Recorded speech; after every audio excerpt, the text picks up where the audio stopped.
Eh ben ça y est, je suis de retour hein, après plusieurs semaines de pause. Hein, je te l'ai annoncé il y a 4, 5, 6 semaines, je sais plus, on s'en fout d'ailleurs, que j'allais faire un break. Et ce break, eh bien, il a été motivé par le fait que j'ai vraiment morflé avec les énergies croissantes là, de l'univers. Et mon corps, clairement, m'a envoyé des signaux d'alerte en me disant là, il est vraiment temps de faire une pause. Physiquement, moralement. C'était clairement un signal, genre un instinct de survie. Arrête-toi, parce que sinon, mais ça va pas le faire du tout. En fait, j'ai réalisé que je m'investissais énormément dans mon activité professionnelle. Comme tout le monde, j'ai des besoins, hein, j'ai des besoins financiers. Donc, je me suis vraiment lancée à corps perdu là-dedans. Ça me tenait tellement à cœur d'aider les autres que je me suis oubliée moi-même. Voilà, tout simplement. J'ai réalisé que tous les conseils que je pouvais donner, les trucs et astuces que je pouvais donner pour se sentir mieux dans sa vie, j'étais en train de plus les appliquer à ma propre vie. Et ça, c'est pas possible. C'est pas possible.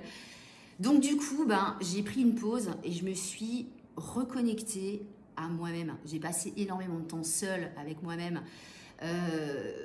J'ai passé des moments de solitude qui ont été super libérateurs parce que j'ai compris énormément de choses et j'ai cheminé pendant toute cette période. Et j'ai aussi compris que en fait, on était esclave de beaucoup de choses, qu'on était esclave de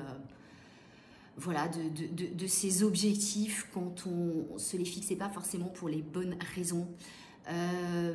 Gagner de l'argent, ok, super, mais n'oublions pas l'essentiel. Et l'essentiel, c'est nous.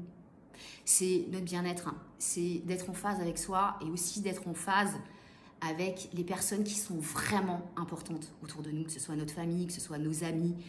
Et que souvent, quand on se lance à corps perdu dans un projet, eh bien, on en oublie l'essentiel. Voilà, donc je ne vais pas te raconter ma life, mais en tout cas, c'est un message que j'avais envie de te faire passer aujourd'hui. C'est ne force pas les choses et écoute ton corps, écoute ton cœur. Et c'est le meilleur moyen pour moi de faire face à cette montée exponentielle du taux vibratoire de l'univers et donc forcément de la Terre. Et d'ailleurs, je vais sortir la deuxième partie du podcast sur les énergies que j'avais commencé il y a quelques semaines.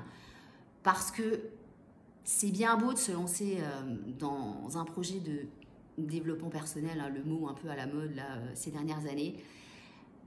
Si tu n'as pas de fondation solide, ça sert à rien de construire une maison dessus parce que la maison à un moment donné elle va s'écrouler. Et pour moi vraiment la base de tout, c'est de comprendre comment ça fonctionne ces énergies et de comment faire chaque jour pour être sur les bonnes fréquences, pour émettre les bonnes vibrations et pour être en phase avec ces énergies.